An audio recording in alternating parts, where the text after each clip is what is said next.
positive energy, wrap me in positive synergy. I haven't doubted through life, been there and done it with trifling people who told me my style would not work. I told them they wrong, been struggling too long. This song is for you, I'm proving you wrong. Get out my way, get out my way, get out my way, get out my way. Everybody get up, get out my way, get up, get up, get up, get up, get up, get up. Haters, all good. Hey, thought I couldn't when I could. Woo! Had a dream, this reality, I made my own way about the hood. I've been waiting for a long time to collect what's always been mine. Always had a dream to sing, gotta make my gift of music ring to prove to y'all it's Atmos time. Been to the bottom and there too long, now it's time to rise to the top. Will never forget where I started and who supported and gave me props. Hot Rod in the house, what's up, brother? I drain on my power to pass every test. I give God the glory, cause truly I'm blessed. If you come in with drama, then just get out my way, get out my way, get out my way, get out my way, get out my way, get out my way, get out my way, get out my way. Haters, all good. Thought I couldn't when I could. Had a dream, this reality, I made my own way about the hood. What's going on, what's going on, what's going on, what's going on, everybody? Good morning, good morning, good morning. Welcome to the Morning Beat with Atmos. Love, as y'all know on this show, we throw down, we talk about what's going on in the world. My boy Hot Rod was just live. Hot Rod will be going live as soon as I get off here, so I ain't gonna hold y'all for long. As y'all know, I'm about to start doing this show now every morning to kind of get y'all brain started before all of that extra riffraff, you know, from the other side and all this extra crazy drama from all these extra bloggers just starts to crowd your mind. Usually how you start your morning off is how your day's gonna go. If you start your morning off with some positive energy, something that you think are positive about, usually you're gonna have a better mindset to start your day. So that's all I'm here to do is start your day off with the right mindset. Okay, so a couple of things that I want to share with y'all, man, as I was strolling through the news. Here's a few things, y'all. First things first. We talked about this yesterday, but we're going to revisit it. It says here that Republicans push for $1,000 stimulus checks. Here's who would qualify for the money. It says here that a group of Republican senators is pushing a stimulus package aimed at reducing the $1.9 trillion in spending President Joe Biden has proposed. The $618 billion plan includes new stimulus checks for $1,000 per person. This time, however, that aid would be more targeted to individuals with lower, let me see what they're saying. See if I can get it. Let's see here. What is this saying? These Republicans. Let me see. I think there's a video here. Let's see what they're talking about, y'all. Let's see if it'll play. You gonna play for me? Once the pandemic hit, we had nobody coming into the showroom, so we started doing virtual visits via Microsoft Teams. Hey, is that TK? Hi, how are you? All of a sudden, we could open up our showroom to customers around the world.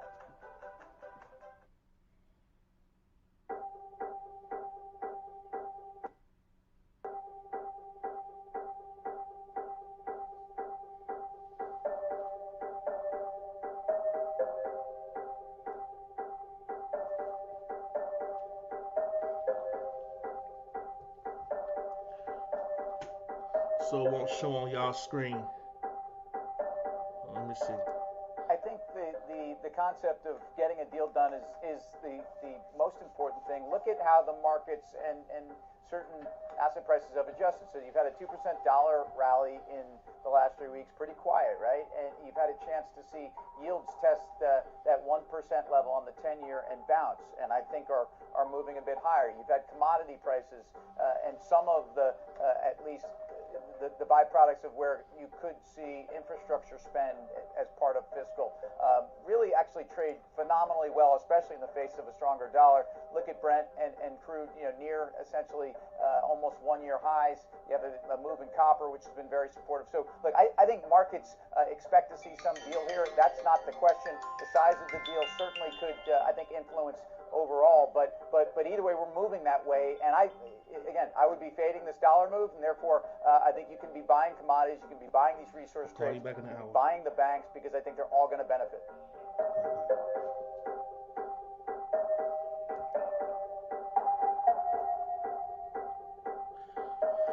Okay, so we'll also cut funding for state and local and get rid of the $15. Oh wow, these folks is tripping, y'all.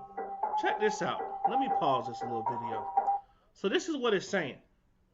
It is saying here that the next COVID stimulus checks would be smaller than the $1,400 and reach fewer people if the new plan put forward by some Republican senators is approved. The new proposal from a group of 10 Republican lawmakers calls for $1,000 checks per person rather than the $1,400 sum proposed by President Joe Biden. That would bring the direct payments to $1,600, including the first payment authorized in December. Individuals earning up to $40,000 per year will be eligible for the full payments. Those with incomes at that threshold would and above will also see payments gradually phase out, and eligibility would be capped at $50,000 in annual pay.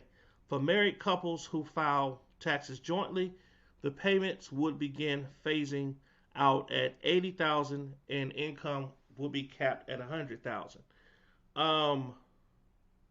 Children and adults who qualify as dependents will be eligible for $500, and convicted inmates would not be eligible. Right now, prisoners are eligible to receive the $600 checks that they are.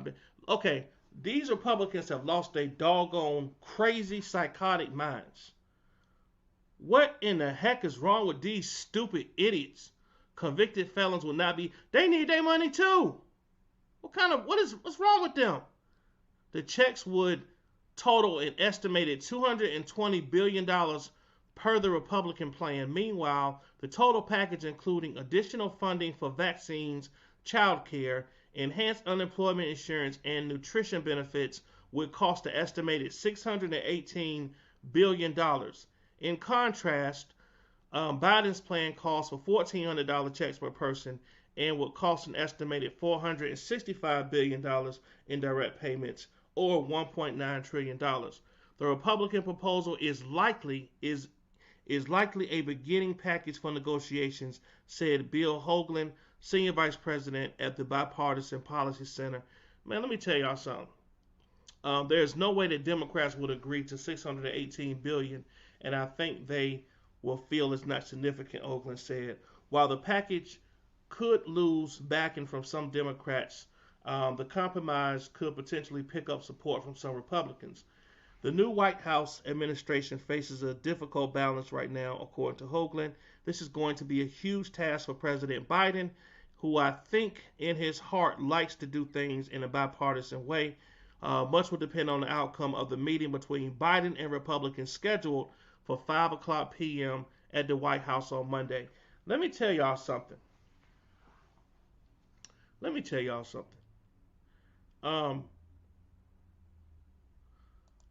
If Biden don't do what he said he was going to do, it's going to be some problems. It's going to be some problems. Straight up. Because a lot of people voted for him because they are looking for a party that is going to do something that's right for the people. Okay? $50K, that's right. That is not a lot of money. That's right, Michelle Jordan. That salary bracket is strapped. They need the money and will probably send it to the economy instead of bills. Right. Man, listen. Let me give y'all a shout out. I'm sorry, y'all. Hot Rod, well, my brother, thank you for coming in. Flawless Beauty, good morning. Good morning, niece. Pettyville, good morning. How you doing? Michelle Jordan, good morning. How you doing? Mom Life Love, how you doing? Good morning. Let me see here. Who else in here? I said Pettyville already. Yeah. Toon, what's up, my brother? How you doing? Yeah, I am Queen Newton. Good morning. How are you? Welcome in. Welcome into the morning beat. But yeah, so if these Republicans really think that they can just get us to accept a $1,600 payout as opposed to I'm sorry, $1,400 payout instead of um, no, actually 16 because people got the six and they want to give you just another thousand. No, we need that extra $400. We need our coins. We already ain't getting doggone reparations like we should be. Good morning, Robin Smith. How you doing? Good morning. Yeah, man, this is insane. These folks is crazy. Let me see what else is on here. Let's see what else is going on. Let me see what else is going on, y'all. In other news, good grief. Here we go.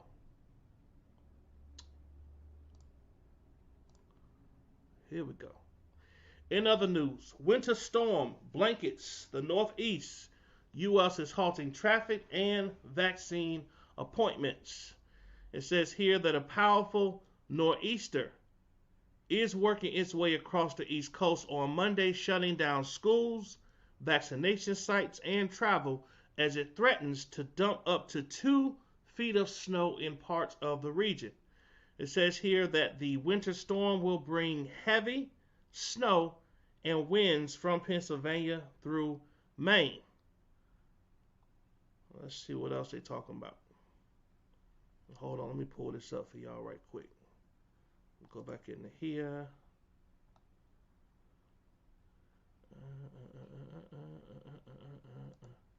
Hold on. Let me do it this way. I'm trying to bring this up so y'all can see it too. Share screen. Share screen. Chrome tab. Boom. Boom. Will you share now? Let me see.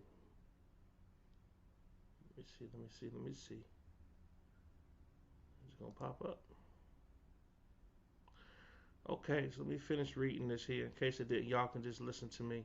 It says here that the winter storm warnings were in place for Eastern Seaboard. The governors of Connecticut and New Jersey declared states of emergency, as did the cities of Philadelphia and New York, where Mayor Bill de Blasio, there we go, signed an order restricting non-essential travel until Tuesday morning.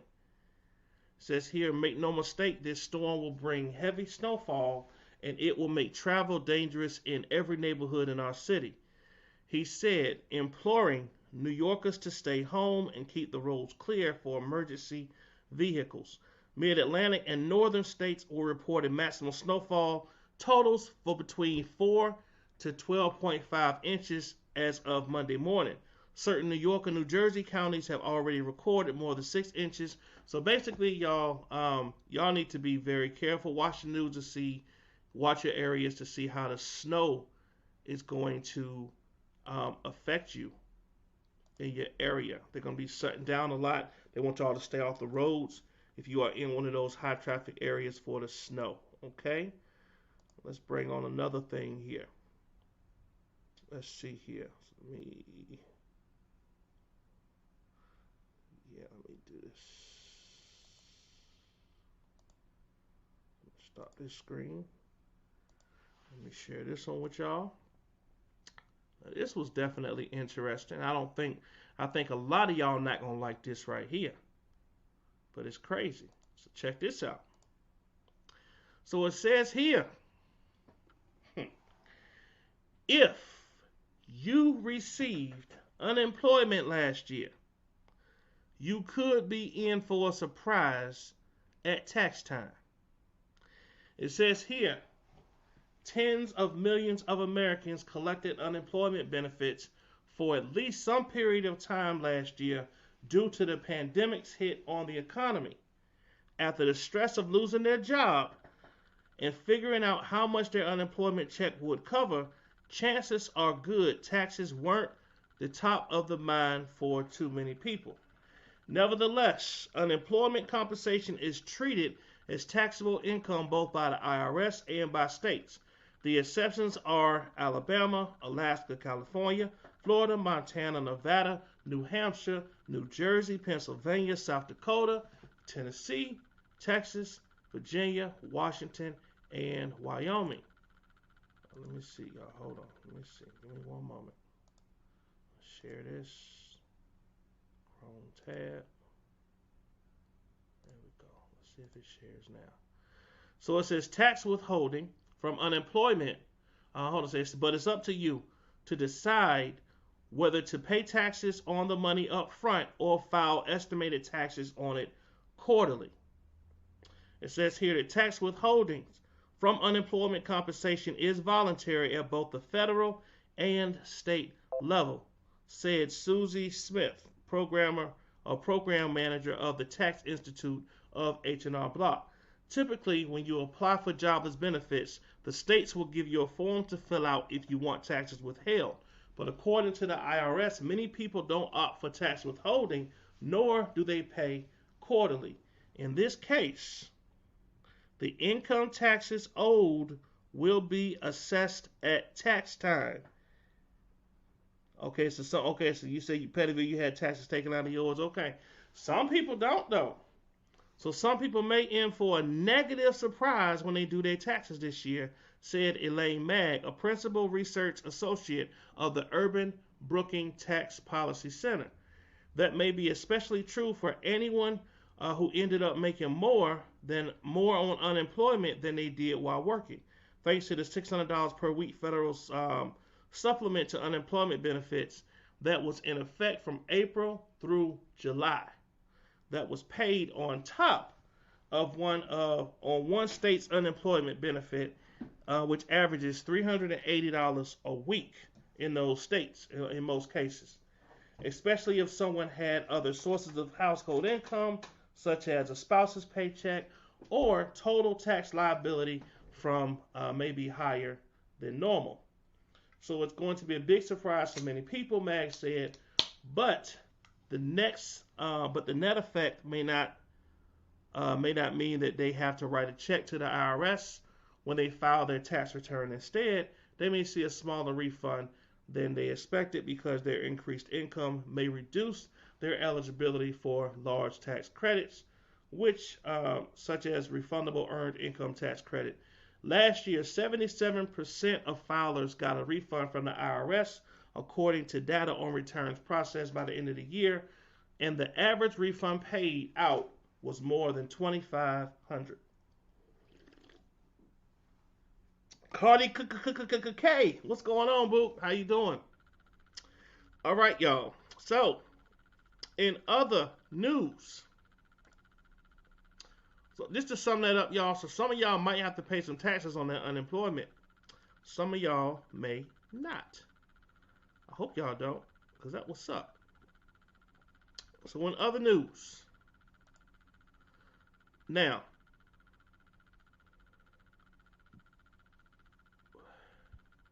this is crazy.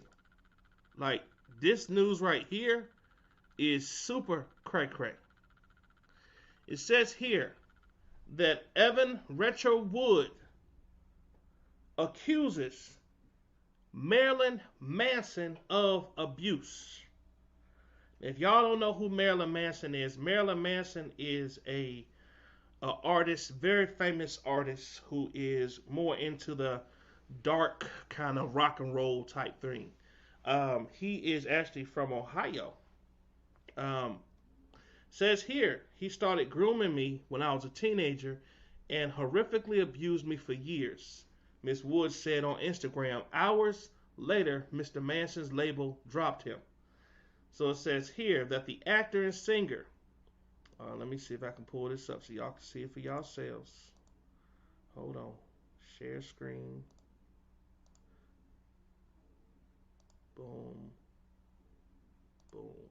Boom. Okay, let's see if it pulls up. It says here that the actor and singer Evan Rachel Wood, who has spoken publicly for years about being a survivor of sexual and physical violence, said on Monday that she had been abused by the rock musician Marilyn Manson. She said, the name of my abuser is Brian Warner, a.k.a. known to the world as Marilyn Manson. Miss Wood wrote in an Instagram post, "He started grooming me when I was a teenager and horrifically abused me for years. I was brainwashed and manipulated into submission. I am done living in fear of retaliation, slander, or blackmail. I am here to expose this dangerous man and call out the many industries that have enabled him. Before he ruins any more lives, I stand with many victims who will no longer be silent." Miss Woods, 33, was nominated for a Golden Globe Award in 2017 for her role in Westworld and voiced Queen Iduna and in Frozen 2. She began acting as a child, received her first Golden Globe nomination early in her career for her portrayal of the volatile adolescent in the 2003 drama 13. Her relationship with Mr. Manson became public in 2007 when she was 19 and he was 38. The two were briefly engaged. Representative for Mr. Manson did not respond to several requests for comment throughout the day on Monday. On Monday evening, he posted a message on Instagram broadly denying the allegations. "Obviously, my art and my life have long been magnets for controversy, but these recent claims about me are horrible distortions of reality. My intimate relationships have always been entirely consensual and like-minded partners. Regardless of how and why others are now choosing to represent the past, that is the truth." Several other women have also accused Mr. Manson of having abused them in 2018. The actress Charlene Yee accused Mr. Manson of harassing her in a series of tweets that have since been deleted. In September 2020, Don Cleary, who said that he had worked as an assistant to Mr. Manson for several years, wrote on Twitter that he had witnessed the singer being abusive. Loma Vista, the label that released Marilyn Manson's latest recording, said Monday that it would stop promoting it and would not work with him in the future. In light of today's disturbing allegations by even Rachel Wood, the other women named Marilyn Manson as their abuser, Loma Vista will cease to further promote his current album, effective immediately. It said in a statement on Twitter, "Due to these concerning developments, we have also decided not to work with Marilyn Manson on any future projects." Ms. Wood, who supported a California law that extended the statute of limitations on domestic abuse, testified before the state Senate back in 2019. That man, whom she did not identify by name, had groomed her when she was 18. "He cut me off from my close friends and family one by one by exhibiting rage in some form or another when I was in contact with them." She said in her testimony, "He had bouts of extreme jealousy, which would often result in him wrecking our home, cornering me in a room, and threatening me." She said that she left terrified. She felt terrified for her life, and that he broke her down throughout with starvation and sleep deprivation, and by threatening to kill her. In one instance, he forced her to kneel in their bathroom, tied up her hands and feet, beat her and shocked sensitive parts of her body with a device called a violet wand. When she tried to leave him, he would call her house, incessantly, she said. Mr.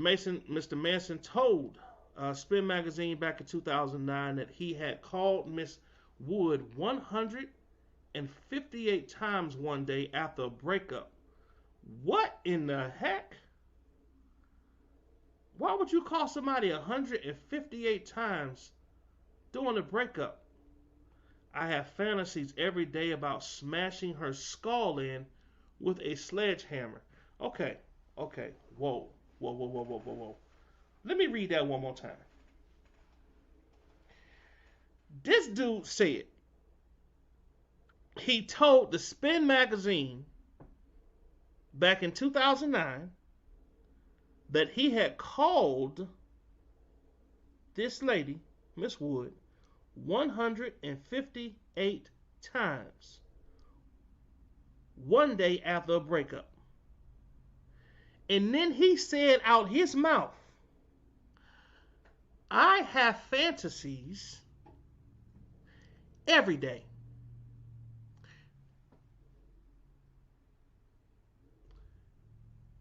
He ain't just say, I had a thought come through my mind one day. He said, I have fantasies every day about smashing her skull with a sledgehammer. His representative said last year in response to questions by Metal Hammer, a music magazine, that Mr. Manson's comment in Spin was obviously a theatrical rock star interview promoting a new record. Man, please. Mr. Manson described his views on women in 2015 interview with Dazed, a style magazine. Girls, this is what he said, y'all. Girls should always present themselves to you when you come home, he said. Hi, honey, I'm home, and she's wearing lingerie, legs akimbo. Come and get it, honey. Miss Wood told the Rolling Stone magazine back in 2016 that she had been raped by a significant other while we were together, and on a separate occasion by the owner of a bar. In recent years, especially after the birth of her son in 2013 and the start of the Me Too movement, she was galvanized to become an advocate for survivors of domestic abuse. She told the New York Times in 2018 interview, if you're going to be famous, for me it has to mean something or be used for something, because otherwise it just freaks me out, she said in the interview. That February, she testified before Congress about what she had endured as a domestic violence and sexual assault survivor. So often we speak of these assaults as no more than a few minutes of awfulness, but the scars last a lifetime, she said in her testimony, in which she detailed an episode in which she thought she might die at the hands of her abuser. Not just because what my abuser said to me. Not just what my abuser said to me. She said, I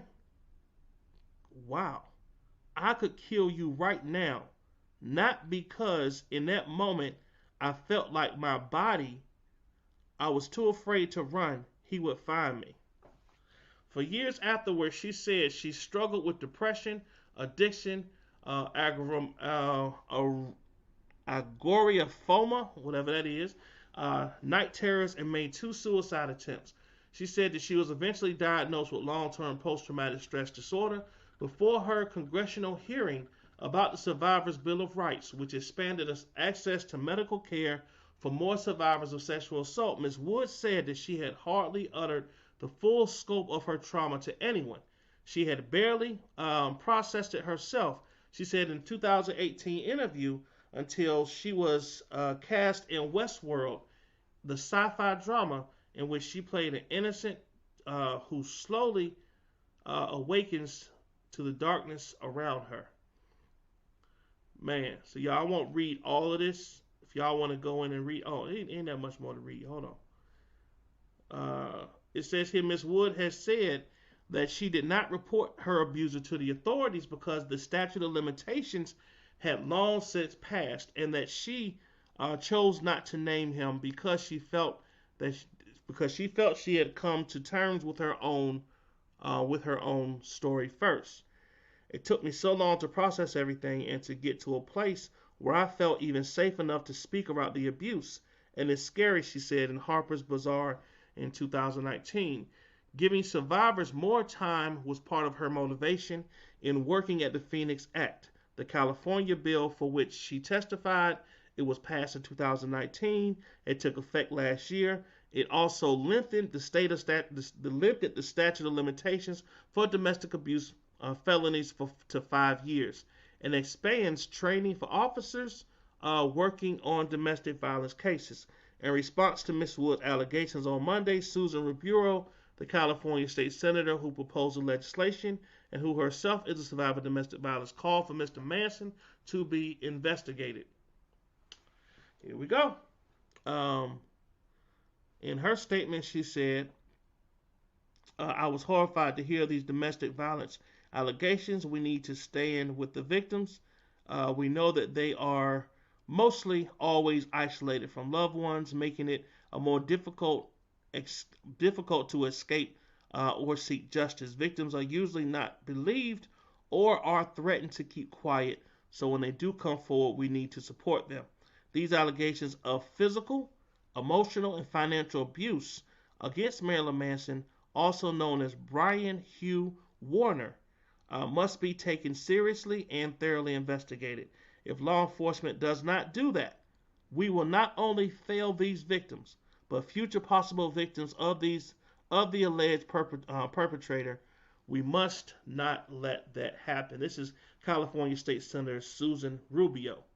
Says here that she said that Ms. Wood had been instrumental in getting California's laws changed. When survivors speak up, they help victims realize that they are not alone and empower them to come out of the shadows, she said.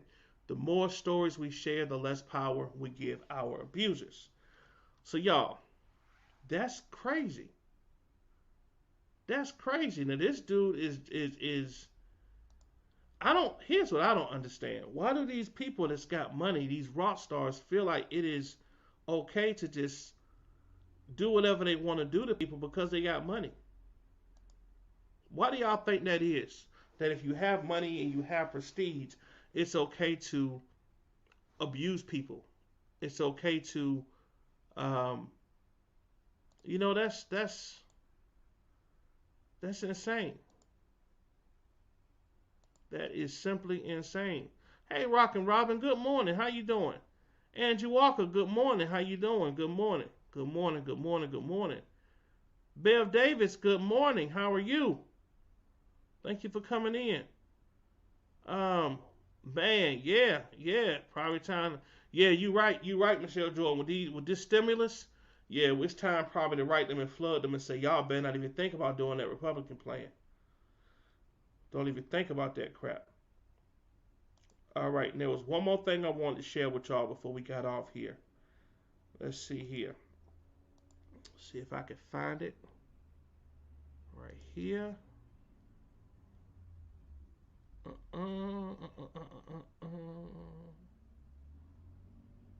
Okay, here we go. So, it says here that Democrats introduced a budget resolution kicking off the fast-track process to pass COVID package. It says here that in Washington, Democratic leaders in Congress filed a joint budget resolution Monday that kicks off the process for passing the President Biden's sweeping coronavirus relief plan without, let me let y'all see this for yourselves.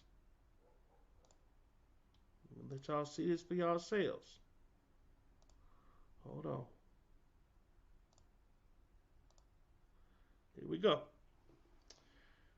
It says here, Democrats introduce budget resolution kicking off fast-track process to pass the COVID package. It says here, Democrat leaders in Congress filed a joint package process for passing President Biden's sweeping coronavirus relief plan without Republican support, announcing the measure just before a group of 10 Republican senators are set to meet with the president in the White House about their framework. They about to say, forget what they got to say. I think Biden going to take this meeting just to be politically correct, and I think they're going to pass that bill because that's what they promised the American people. Period. So it says here, I just missed this thing here. Democrats introduced, let me see if this will play. Hold on, y'all. They're gonna meet with him. Okay. Democratic leaders seem to me. Okay.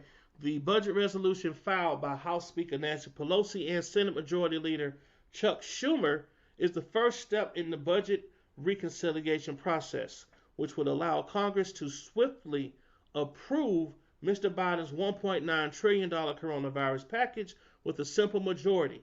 The resolution contains reconciliation instructions that lay out which congressional committees are responsible for drafting the legislation and how much they can spend.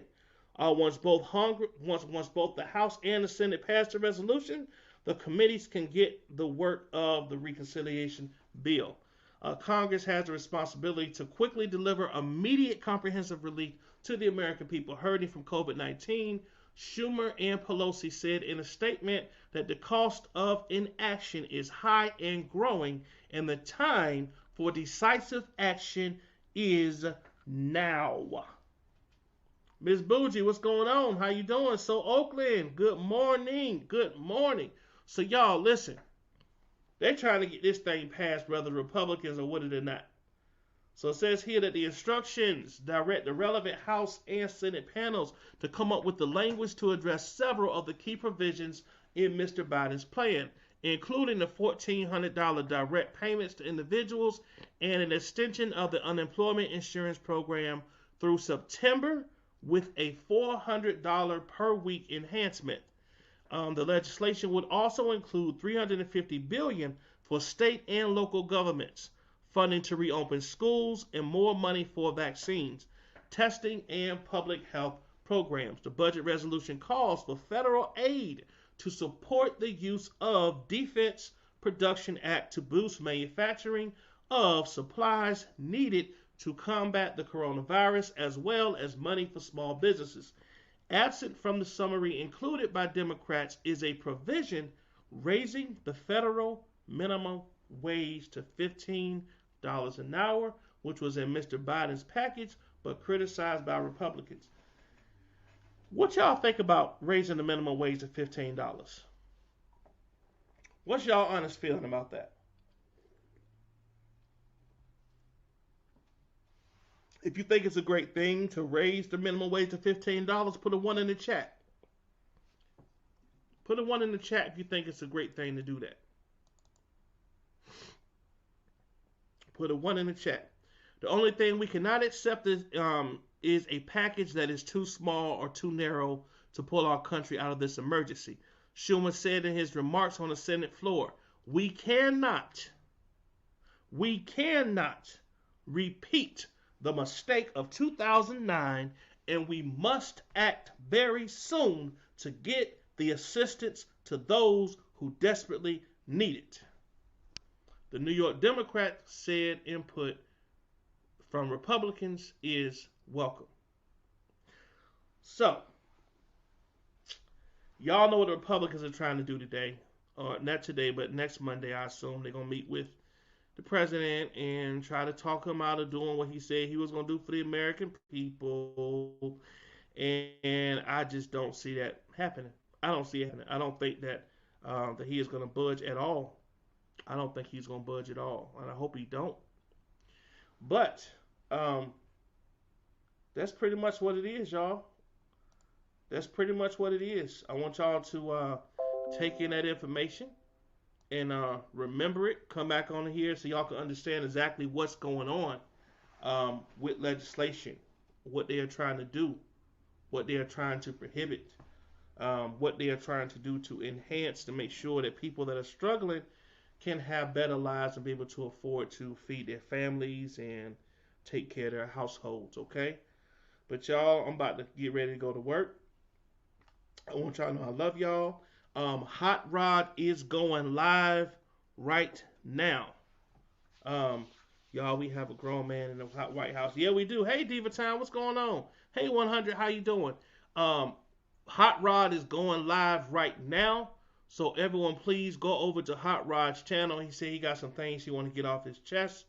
Let's go support our brother. Let me let him know that we are coming over to his channel now. Let me see.